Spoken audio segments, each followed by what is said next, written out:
So DIY Aidan, apparently Robert Tomaya, he measured the left side and it was 96 inches. I called it 95 3/4. Then we double checked it with the Fat Max tape measure, and it was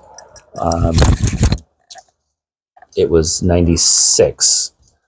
And then we measured the right side. It's 96 1/4. So why would the right side be smaller than? Oh, sorry, that's actually the left, because the left side is smaller than the right side. Why do we have two different measurements on a door like this? Do you know?